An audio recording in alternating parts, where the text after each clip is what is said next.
Welcome to day 2, understanding fear.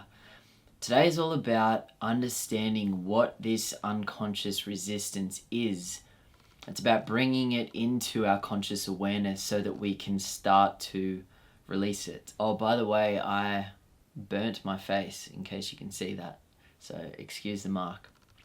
It's important to understand that as human beings, we are literally wired for survival. Written within mine and your DNA is a program to remain in safety in order to survive. We had a real threat of predators appearing at any moment, so we had to be on guard, and our natural system, our natural process, mental and emotional reactions in our body had to be wired to prepare us for danger in order to keep us safe. A predator arises in our life, and we have this mental and emotional response that causes a reaction to flee or to fight.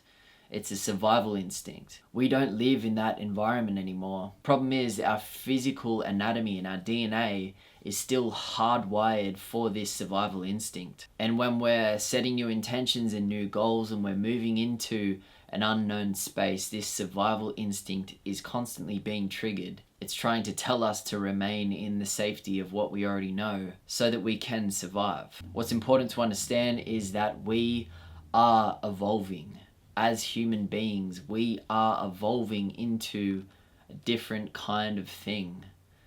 I'm not sure what that is yet, but science has now proven that by changing our thoughts, emotions, and behaviors in our daily life, by doing things differently, we can actually change our DNA expression, which is pretty mind-blowing. So whatever you've experienced in your life and whatever physical effects it's had on your body and on your gene expression, whatever effect that it's had on your subconscious mind and your belief system, it can all be rewritten. You have the power to rewrite it. You have the power to become whatever you want to be and do whatever you want to do, which is amazing. My early experiences as a kid, the times and the moments when I expressed myself truthfully, honestly, and vulnerably, I was often met with a lot of judgment and criticism and punishment, actually. And what that created for me was this belief that if I was expressing myself, it was a very selfish thing to do and it was a very dangerous thing to do, and that if I was open with who I was and shared the things that were happening for me in my experiences, I would then I would often be rejected. That was what I started to believe. So what it felt to me was that it was safer to just shut off, not say anything, not share anything, and not make too much of a fuss, which is something a lot of people, I think, can relate to. And so starting to express myself more in my relationships and creatively online, it felt so scary because it was so rooted in this belief that if I was to show people who I really was, then they wouldn't accept me for who I am. That's what I learnt, and so that's what I believed. Not only that, but if I was to be myself and then I got rejected from my friends and family, then I would be rejected from the tribe. It was this primitive survival mechanism that was happening. We're very tribe-oriented beings as humans. We are wired to stay together. We have safety in numbers. So to stand out on your own, to do your own thing, to express yourself vulnerably at the risk of not fitting in, it plays into all of this hard wiring that we have internally. So what helped me to overcome this fear? The thing that ultimately helped me to overcome this fear and this tension that I was experiencing, and a lot of you will know this, was self-acceptance and self-love. I never would have thought that those were the things that I needed at the time when I was trying to get validation and acceptance and approval from everyone else but myself. The truth was, it had nothing to do with anyone else. And this is the case for all of us. I was only afraid of what people would think of me because I hadn't yet accepted myself. That was the truth. But once I learned to let go of the shame and the guilt and all of the fear, all the heavy emotions that were attached to all of this, once I learned to let go of those things, then I was free to express myself and share whatever I wanted to. I was free to be myself because I had the knowledge that I was enough as I was. Once you understand that you are complete and that you are enough in yourself beyond any external influence, then you're fine. You realize it doesn't matter what anyone thinks. It really doesn't matter. There's a quote that I read that really hit me. It goes, "The only insults that hurt are the ones we believe."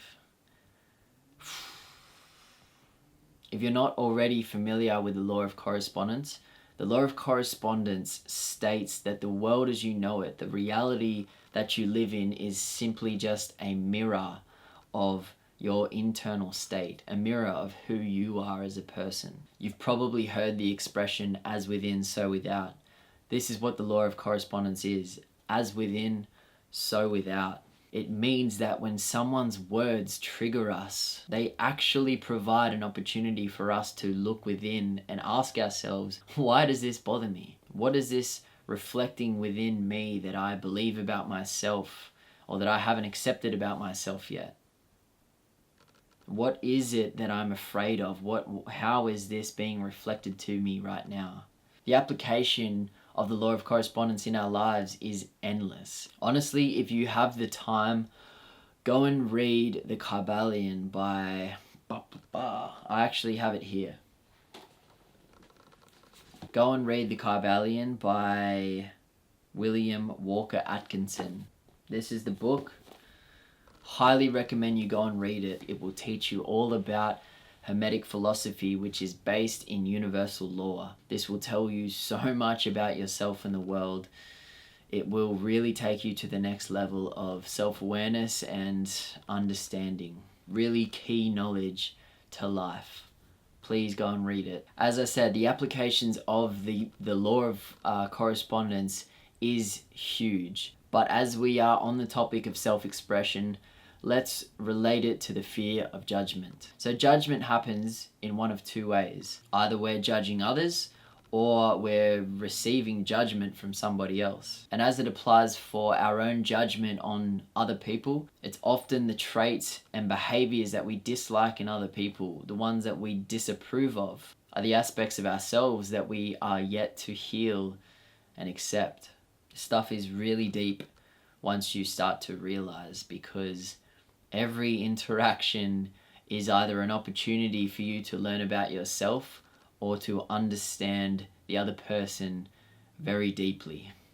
Conversations shift rapidly after you understand this knowledge. In the same way, if somebody casts judgment on us and it affects us, it triggers us, it activates something inside of us, it means that there is something inside of us, something that we are holding, that we believe.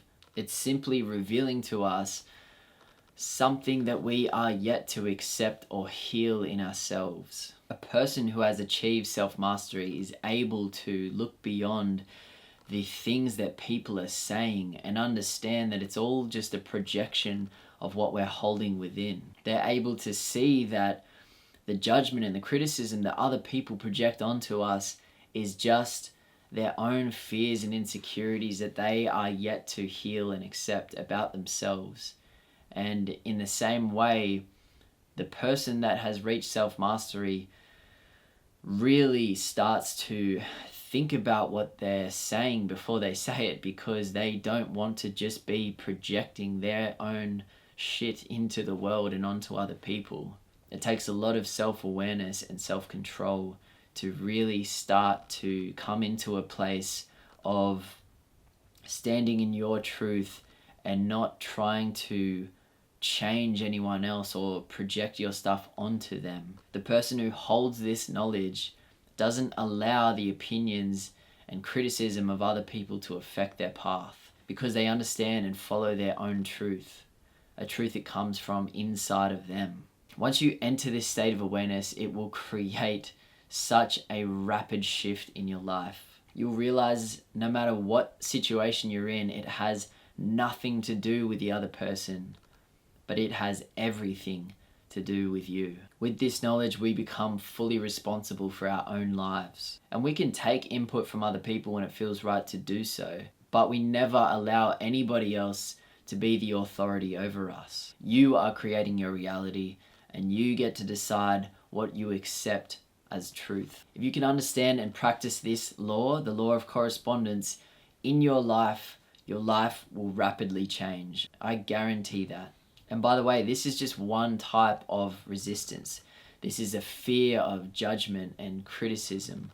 This is what I experience, but there are so many more out there. In the next lesson, we are going to go on a journey together into the space of the subconscious mind to explore what that resistance might look like for you.